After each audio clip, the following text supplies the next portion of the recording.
Hi guys, you know the deal, it's World of Wrestling. Hit the like button if you like this video, hit the subscribe button if you're not already subscribed to the channel, and leave a comment down below after you get a chance to watch this video. Two things I'm going to touch up on here today. I'm talking about Ring of Honor, December 25th episode that occurred during the Christmas holiday weekend. I'm going to discuss the two matches that occurred on this episode because I promise you guys, anybody that's actually really interested in Ring of Honor Wrestling, some week-to-week episodes, discuss those, what occurs on those episodes and so forth, and just give you guys my overall opinion on them. It was pretty much mostly just wrestling overall, which is not bad.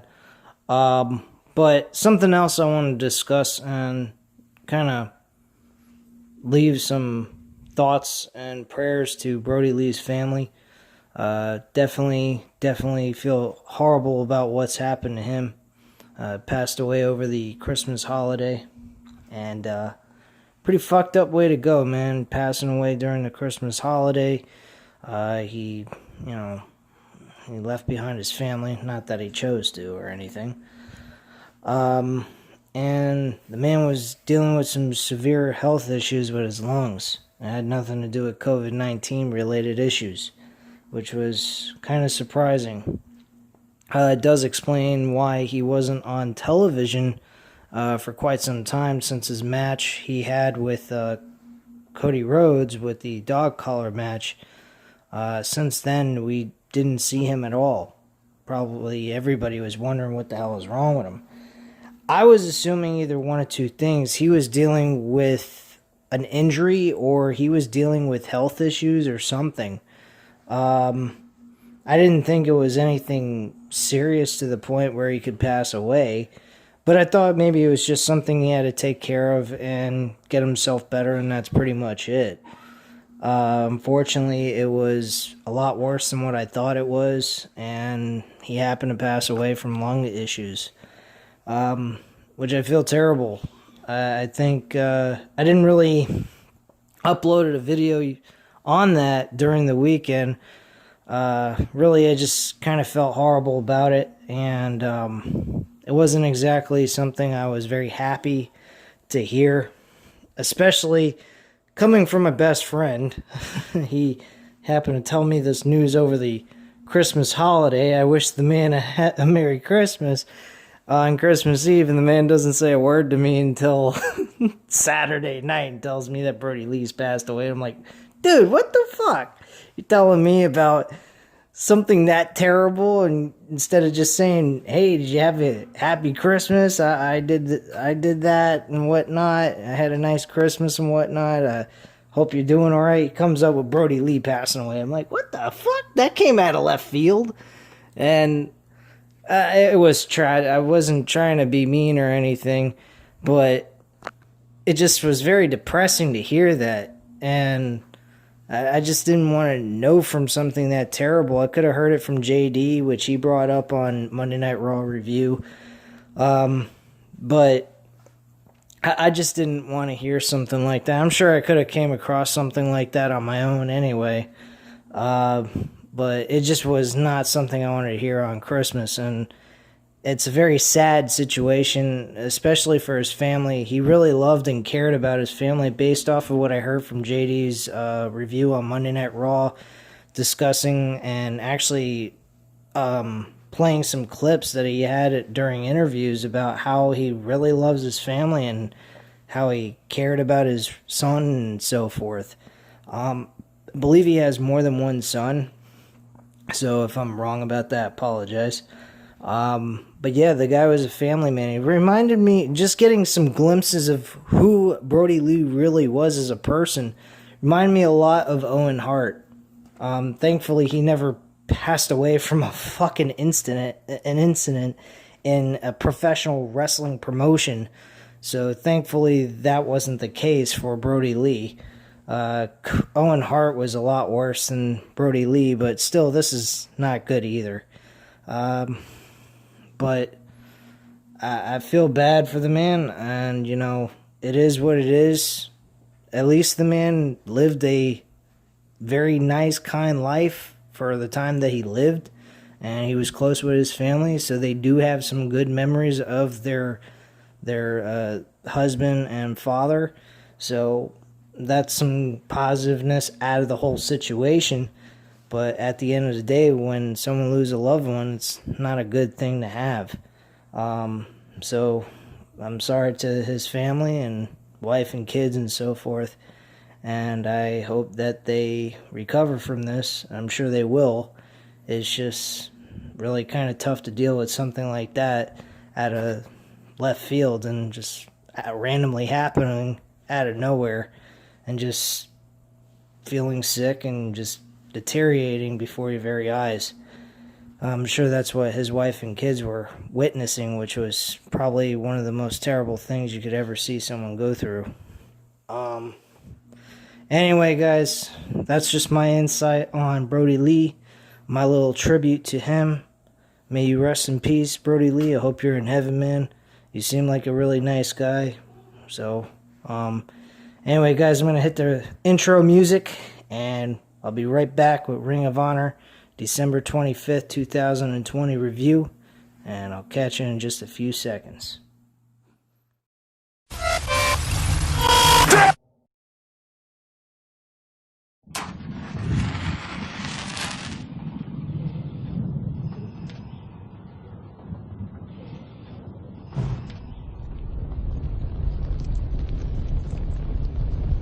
We're here.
Alright guys, now let's get into Ring of Honor December 25th, 2020 review.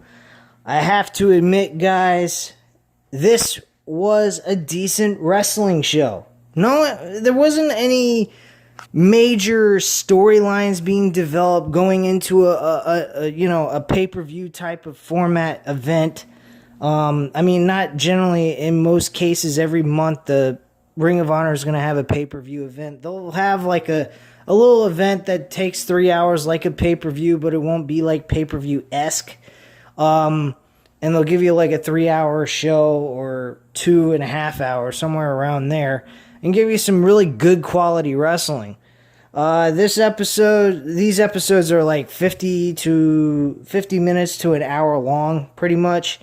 Bottom line, guys, I mean, we got some insight on 4 new wrestlers that have been in this Ring of Honor dojo that they have been using to train new wrestlers and bring them into the roster to have them premiere on television. So that's how they kickstarted the show. They really went in depth a little bit on each and every person that's in this tag team matchup. The tag teams were Dante Caballero, I believe is how you pronounce his last name. If I'm pronouncing it incorrectly, I do apologize. And Joe Keys. They went on to face Eric Martin and Ken Dixon. I have to admit, Ken Dixon is probably the best looking wrestler out of the bunch. I don't know why. It might be he gives off that MMA type style look on him from the upper body portion of him. He definitely looks like a tough guy and probably could go to war with anybody. I really like his in-ring skills, but don't get me wrong, everybody in this matchup was very talented. They showed off their abilities in the ring, and they're not shit. Now, granted, let's put it this way. Do I think they have any charisma? No. Their charisma level is very, very low. They don't have the ability to really produce a great character. But can they get in the ring and produce a great match? Of course. These guys did a very good job together. Not too many complaints. I think I saw a few little botches here and there, but nothing too serious. And it just was a little fun tag team matchup to kickstart the show. And it was actually the only other match besides the main event. So there wasn't much to kickstart. But Dante Caballero and Joe Keys, they are actually but they are actual tag team partners in other small indie promotions. These two guys might actually be the type of guys you want to keep together under as a tag team in the tag team division of Ring of Honor. I think they will do a fantastic job for the tag team division because Ring of Honor really needs a tag team division. They don't have any new faces in their tag team division.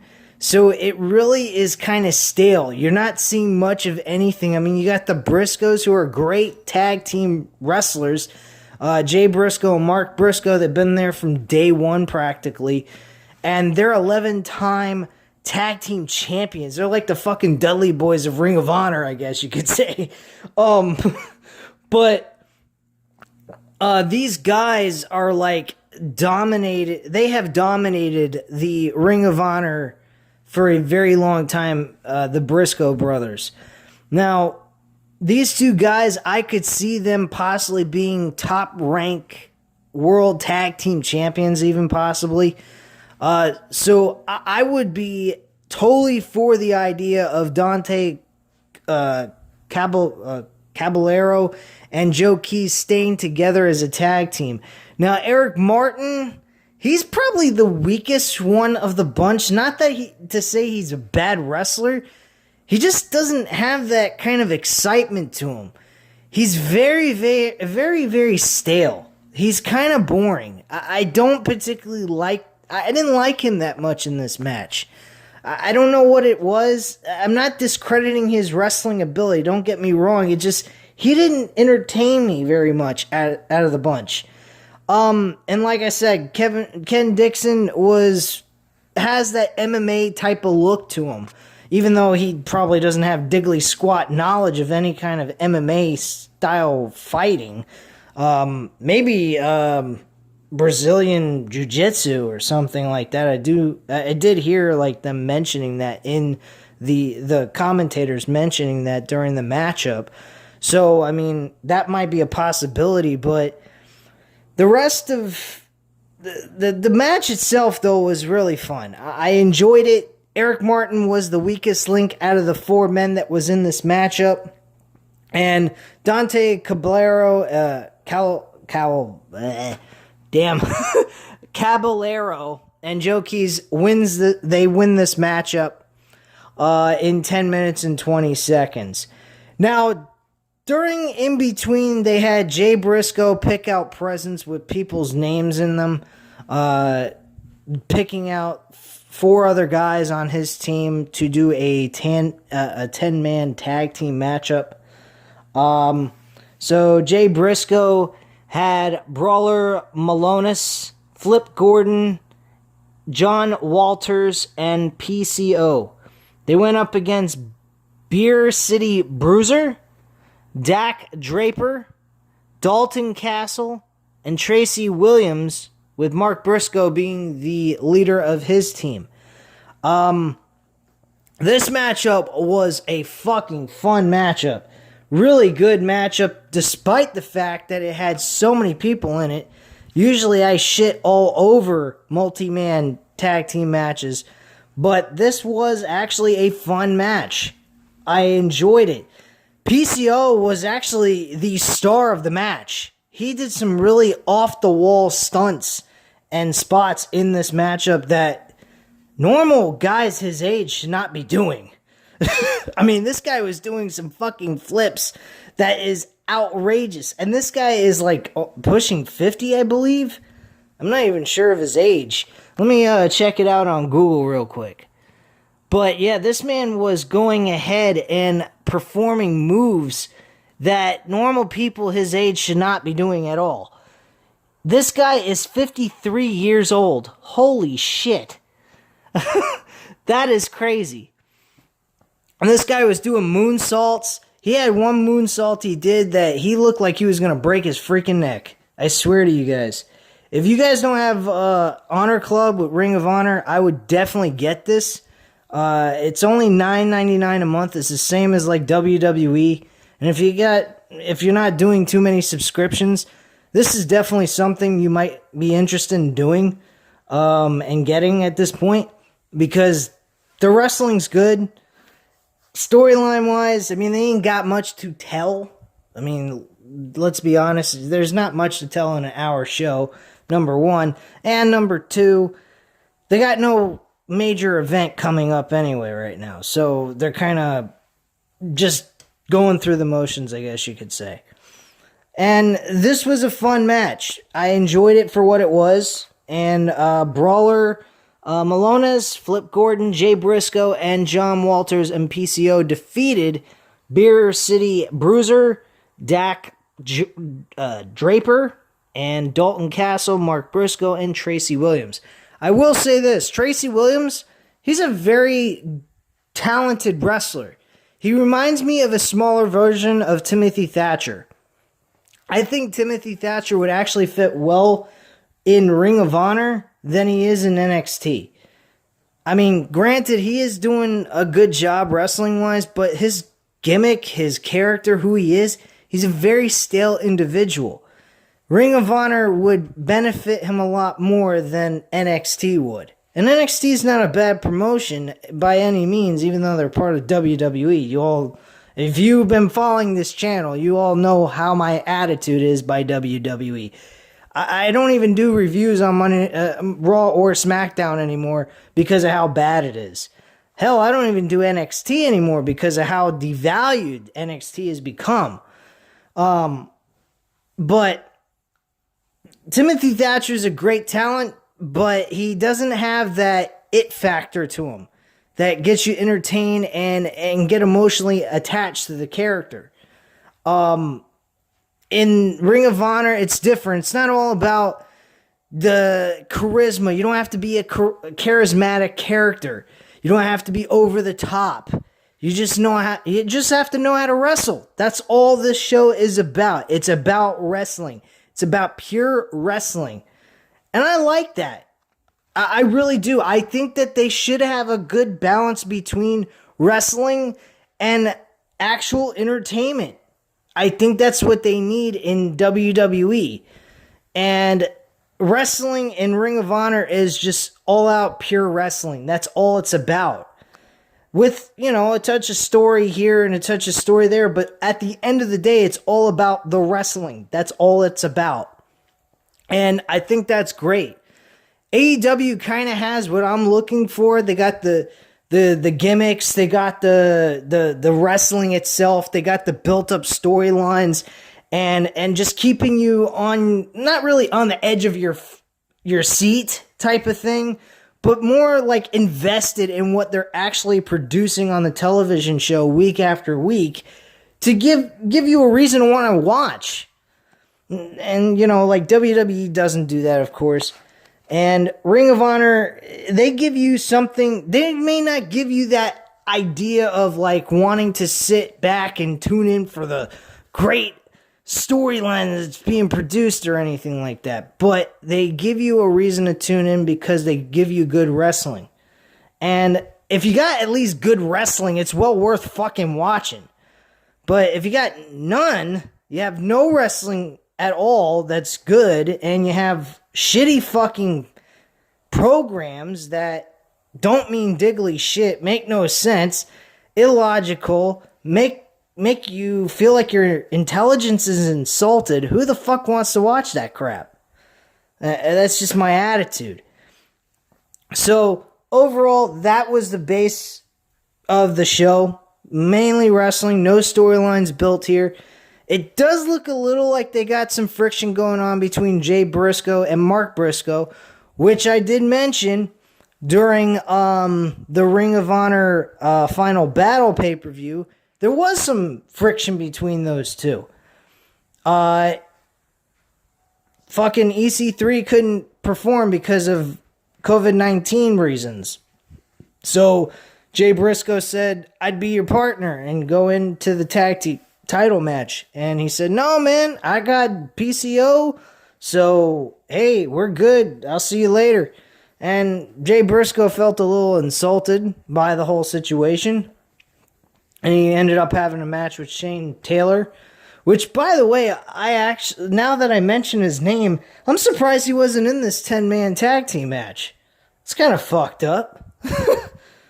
He wasn't on either one of their teams, which I think is kind of weird. Whatever. But, yeah, I thought the main event was pretty damn good. It was well worth for what it was. And, yeah, that's pretty much my overall insight on how I felt about the show. So at this time, guys, you know what to do. Hit the like button if you like the video. Hit the subscribe button if you're not already subscribed to the channel. And leave a comment down below, and I'll definitely get back to you on that. And I thank you very much for watching. Have a great night, guys. Bye.